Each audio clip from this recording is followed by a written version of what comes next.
हम सभी को संबोधित करने के लिए। बोलिए भारत माता की, भारत माता की, भारत माता की, भारतीय जनता पार्टी जिंदाबाद।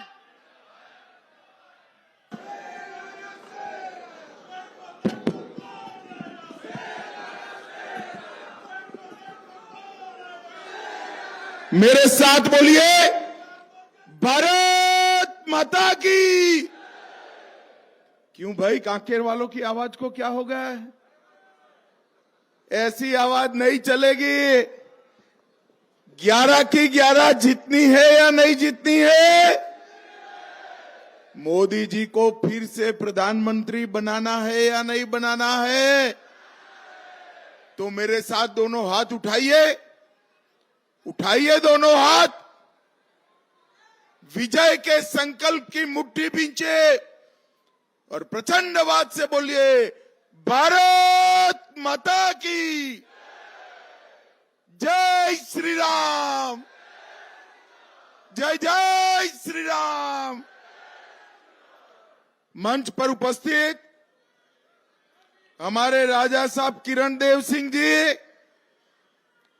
भाई केदार कश्यप जी, प्रेम प्रकाश पांडे जी, अजय चंद्राकर जी, विक्रम उसेंडी जी, मोहन मंडावी जी, रजनीश सिंह जी, महेश कुमार जैन जी,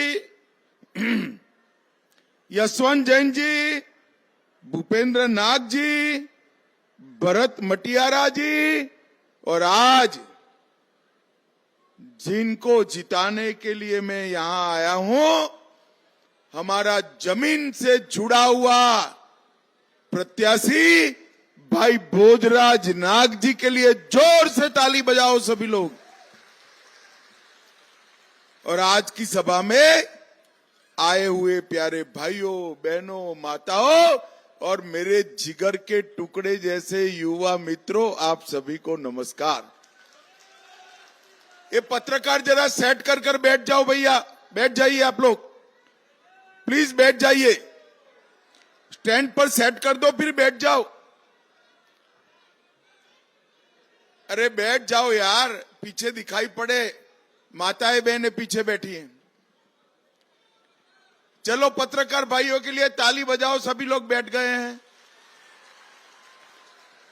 आज कंक ऋषि की इस महान तपोभूमि पर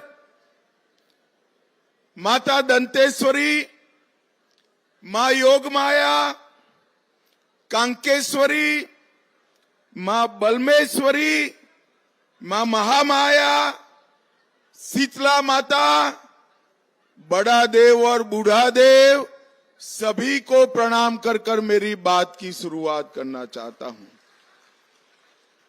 जल, जंगल और जमीन के लिए शहीद होने वाले शहीद गेंद सिंह जी को भी प्रणाम कर मेरी बात की शुरुआत करना चाहता हूं। भाइयों और बहनों, सबसे पहले मैं प्रभु श्री राम के नैनीहाल में आया हूं और हम सब ने अपने जीवन में इस 17 तारीख को एक अनुपम दृश्य देखा। 500 साल से टेंट में बैठे हुए रामलल्ला अपना जन्मदिन रामनवमी भव्य मंदिर में बनाए और वहां सूर्य तिलक का दृश्य हमने देखा। भाई और बहनों,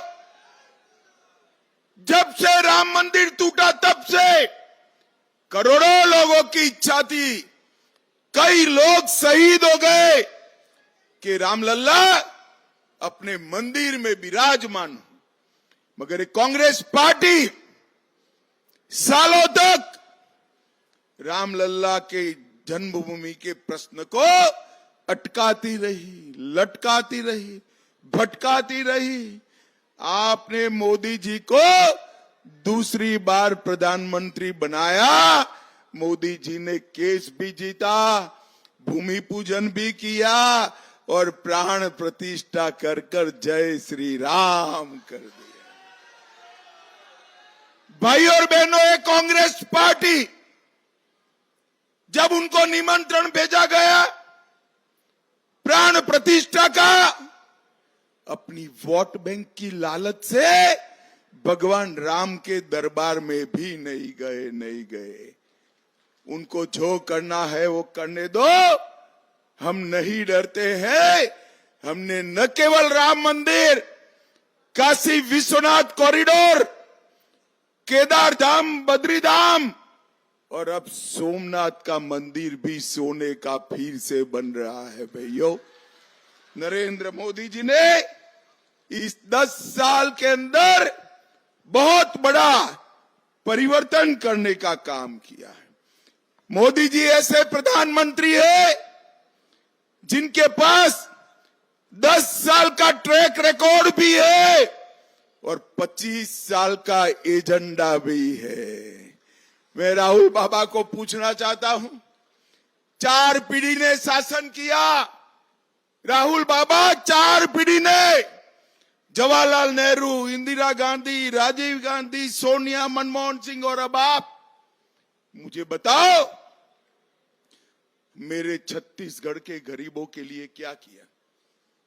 ये कांग्रेस पार्टी ने छत्तीसगढ़ राज्य बनाया क्या?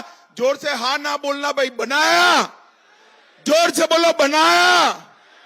महतारी वंदन का पैसा भेजा, किसानों को पैसा भेजा, तेंदुपत्ता वालों को बोनस दिया, माताओं के घर में गैस का सिलेंडर दिया, गरीबों को घर दिया, गरीबों को शौचालय दिया, नल से जल दिया, किसान का 3100 रुपया में चावल धान खरीदा और हर गरीब को 5 किलो अनाज मुफ्त में देने का काम किया क्या? तो राहुल बाबा, ये सब तो हमारे नेता नरेंद्र मोदी ने किया। नरेंद्र मोदी, आप छत्तीसगढ़ आओ तब इस बात का हिसाब लेकर आना। भाई और बहनों, आज नरेंद्र मोदी जी ने देश के 60 करोड़ गरीबों को 5 लाख तक का पूरा स्वास्थ्य का खर्चा फ्री ऑफ कॉस्ट कर दिया है। 5 लाख तक कोई भी मेरा आदिवासी भाई बहन बीमार पड़े, इलाज के लिए खर्च करने की जरूरत नहीं है। और मैं आज कहने आया हूं एक मोदी की गारंटी। मोदी जी को तीसरी बार प्रधानमंत्री बना दो। 70 साल के ऊपर के गरीब क्या, पैसे वाला क्या, गांव क्या, शहर क्या, सभी का 5 लाख तक का खर्चा माफ हो जाएगा। ये मोदी का गारंटी। मैं आज कांकेर की भूमि पर से देश भर के वरिष्ठ नागरिकों को कहने आया हूं, फॉर्म अभी से भर लेना। 4 मई को चुनाव के नतीजे आते ही, मोदी जी के प्रधानमंत्री बनते ही देश भर के सभी वरिष्ठ नागरिकों का स्वास्थ्य का खर्चा आपका बेटा नरेंद्र मोदी उठाने वाला है। भाई और बहनों, मुझे बताओ, ये कश्मीर जो है हमारा है या नहीं है? जोर से बोलो, और जोर से बोलो, है या नहीं है?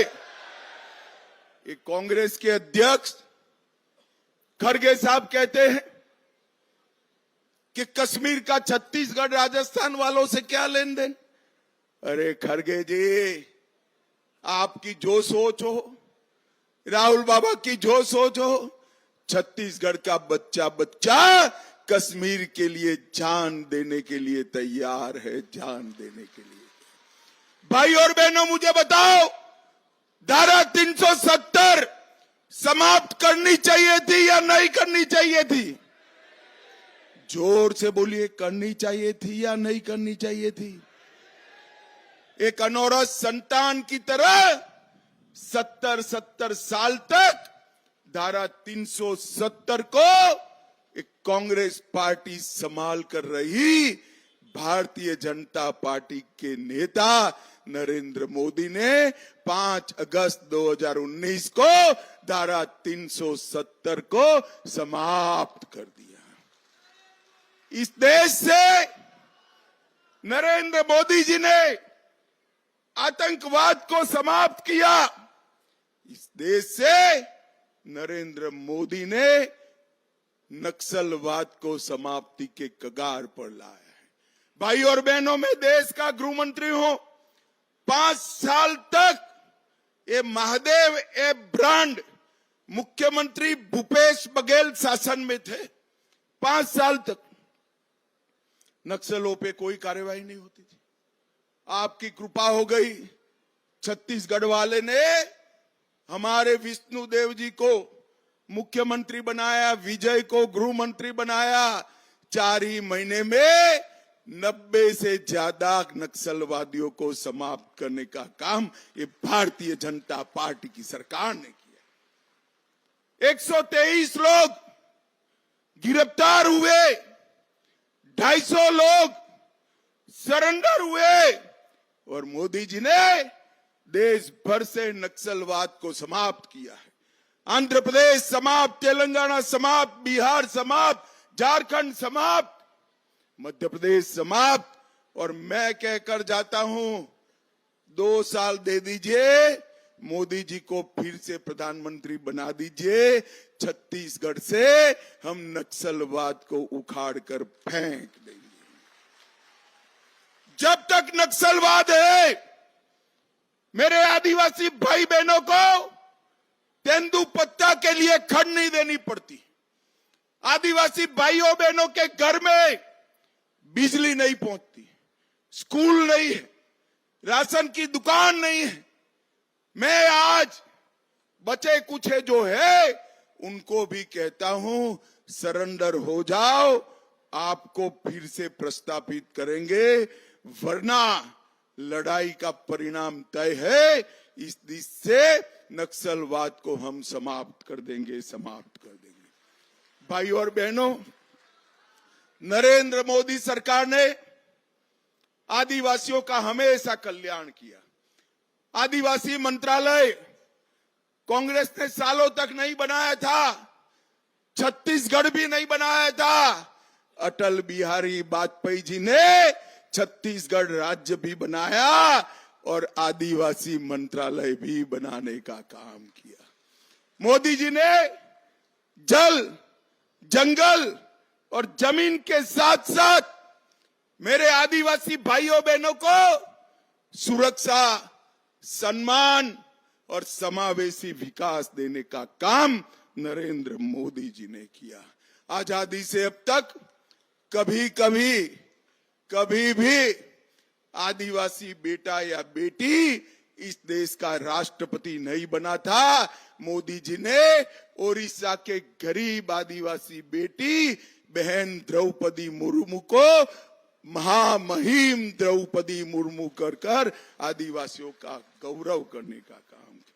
मोदी जी ने भगवान बिरसा मुंडा जयंती को जनजाति कल्याण दिन के रूप में बनाया। मोदी जी ने 200 करोड़ रुपए से 10 आदिवासी संग्रहालय स्वतंत्र सेनानियों के बनाए और आदिवासियों का बजट भूपेश बघेल, कान खोलकर सुन लो, राहुल बाबा कान खोलकर सुन लो, आपकी सरकार ने आदिवासी के लिए बजट 24,000 करोड़ रखा था। नरेंद्र भाई ने 1,24,000 करोड़ करने का काम नरेंद्र मोदी जी। भाई और बहनों, यहां तेंदुपत्ता के लिए बोनस देने का काम किया, एकलव्य स्कूल बनाए, 1 लाख छात्रों को हमने 1 लाख छात्रों को हमने शिक्षा वृत्ति दी और कई सारे आदिवासी कल्याण के काम किए। भाई और बहनों, मैं आज आपको कहने आया हूं, अभी अभी कांग्रेस पार्टी को मिर्ची लगी है। मोदी जी ने उनके घोषणा पत्र में से सबकी संपत्ति का सर्वे करने का कहा है। मोदी जी ने कल कहा क्यों करना है इस सर्वे को? कांग्रेस पार्टी पूरी नरेंद्र मोदी पर सवाल उठा रही है।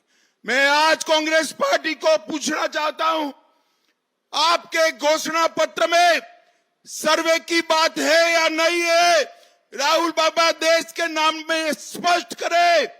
और मनमोहन सिंह, आपके प्रधानमंत्री ने कहा था संसाधन पर पहला अधिकार माइनॉरिटी का है, आदिवासी दलित का नहीं है, आदिवासी दलित का नहीं है। भाई और बहनों, देश भर के मठ मंदिर और सबकी संपत्ति पर जो नजर है वो पैसा कहां जाना वाला है? मनमोहन सिंह को याद करो, उन्होंने कहा कि पैसा पर, रेवेन्यू पर, संसाधन पर सबसे पहला अधिकार माइनॉरिटी का है। ये कांग्रेस पार्टी कहती है और हम कहते हैं संसाधन पर पहला अधिकार देश के गरीब का है, आदिवासी का है, दलित का है, पिछड़ा समाज का है। भाई और बहनों, ये लोग देश को एक नहीं रख सकते। भाई और बहनों, अभी आरजेडी का और कांग्रेस के बीच में रांची में इंडी अलायंस की ऐसी मीटिंग में छुट्टे हाथ से मारामारी हो गई, कुर्सियां भांजी गई, लाठियां भांजी गई। अरे भाई, अभी तो सत्ता बड़ी दूर है, आपका नंबर नहीं लगने वाला है, नंबर नहीं लगने वाला है, और सत्ता के पहले ही लाठियां बांध रहे हो। देश को क्या एक रखोगे? आज मैं गर्व से कह सकता हूं, नॉर्थ ईस्ट हो, नक्सल एरिया हो, कश्मीर हो, मेरे नेता नरेंद्र मोदी ने देश को एकजुट कर कर अखंड बनाने का काम नरेंद्र मोदी जी ने किया है। भाई और बहनों, आप एक बार मोदी जी को तीसरी बार बना दो प्रधानमंत्री, ये देश को, अर्थतंत्र को संसार में तीसरे नंबर का अर्थतंत्र भारतीय जनता पार्टी बनाएगी। भाई और बहनों, मैं इतना कहना चाहता हूं कि हमने नक्सलवाद को समाप्त करने के साथ साथ, समाप्ति के कगार पर है, इसके साथ साथ छत्तीसगढ़ के विकास के लिए भी ढेर सारा काम किया है। मैं भूपेश बघेल जी को पूछना चाहता हूं, 10 साल तक सोनिया मनमोहन की सरकार थी, मेरे आदिवासी भाइयों को, छत्तीसगढ़ के पिछड़े लोगों को, दलित सतनामी लोगों को आपने क्या दिया? कुछ नहीं दिया। भाई और बहनों, 10 साल में केवल 77,000 करोड़ रुपया छत्तीसगढ़ के विकास के लिए भेजा, और नरेंद्र मोदी जी ने 10 ही साल में 77,000 के बनाम 3,20,000 करोड़ रुपया छत्तीसगढ़ को भेजने का काम। इसके अलावे 25,000 करोड़ सड़क निर्माण, 45,000 करोड़ रेलवे और 250 करोड़ एयरपोर्ट के लिया और 72,000 करोड़ दिया। ये जोड़ ले तो 4 लाख करोड़ रुपया दिया। राहुल बाबा, शर्म करो, शर्म करो। 10 साल में आपने सिर्फ 77,000 करोड़ दिया था, हमने 4 लाख करोड़ रुपया छत्तीसगढ़ के गरीब, आदिवासी और दलित के उत्थान के लिए दिया। भाई और बहनों, नरेंद्र मोदी जी ने एक गारंटी दी है। अब माताएं बहनें बैठी है, 5 किलो चावल प्रति माह मिलता है ना? जरा जोर से बोलो, मिलता है या नहीं मिलता है? हाथ ऊपर उठाओ, मिलता है या नहीं मिलता है? मोदी जी ने कहा है तीसरी बार प्रधानमंत्री बनकर 2029 तक ये मुफ्त अनाज चालू रहेगा। भाइयों बहनों, चालू रहेगा। मोदी जी ने कहा है गैस के सिलेंडर महतारी बहनों को मिले हैं ना, मिले हैं या नहीं मिले हैं?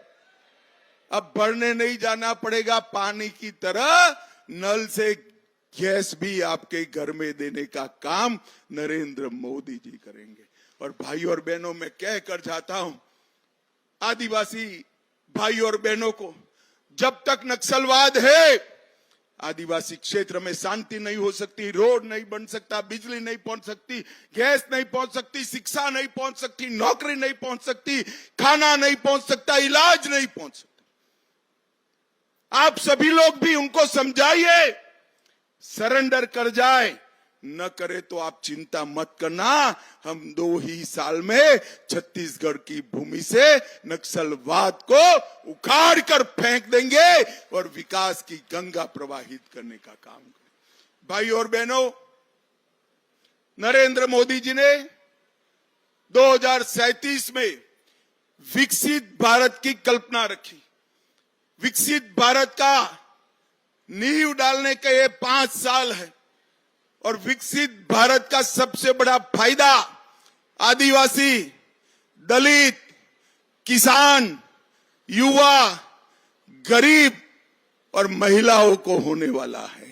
ये विकसित भारत की कल्पना आप सभी के कल्याण के लिए है। भाई और बहनों, मैं आज मेरे प्रत्याशी के लिए भी आगे आइए, प्रत्याशी जी के लिए भी कहना चाहता हूं, इनकी फोटो देखकर ही मुझे मालूम पड़ गया ये आदिवासियों के लिए जीने वाला आदमी है, आदिवासी का जमीन का। भाई और बहनों, मुझे बताओ, आपको लाट साहब जैसा प्रत्याशी चाहिए या आपके जैसा नाग जैसा प्रत्याशी चाहिए? बताइए मुझे, जरा जोर से बोलो। इनके नाम के सामने कमल निशान है, नाग जी के कमल निशान पर बटन दबाइए, ये आपका वोट सीधा नरेंद्र मोदी तक पहुंच जाएगा। भाइयों बहनों, नरेंद्र मोदी जी, मुझे बताओ, इनको जिताओगे क्या? कांकेर वाले जोर से बोलो, हाथ उठाकर जिताओगे? मोदी जी को फिर से प्रधानमंत्री बनाओगे?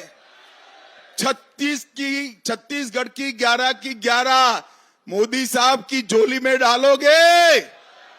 तो मेरे साथ दोनों हाथ उठाइए, उठाइए दोनों हाथ, माताएं भी उठाए, सभी लोग उठाओ, विजय के संकल्प की मुट्ठी भींचो और बोलिए जय श्री राम, जय श्री राम, भारत माता की, वंदे वंदे वंदे।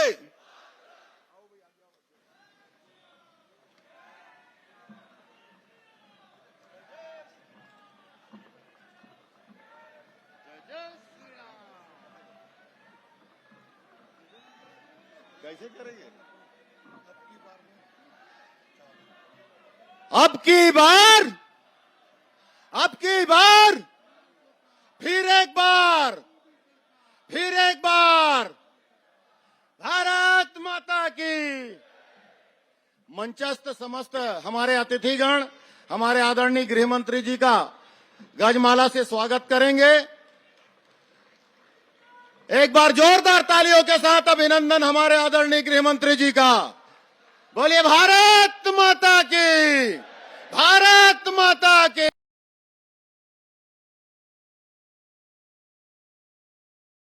कहीं सुना है रिटेल की दुकान पर होलसेल का दाम? जी हाँ, नव्या लेकर आया है डिजाइनर सूट्स, कुर्तीज और फैब्रिक्स। सबसे सस्ता, सबसे अच्छा, defence road, Mamun, Pathankot. Contact 96141 96141।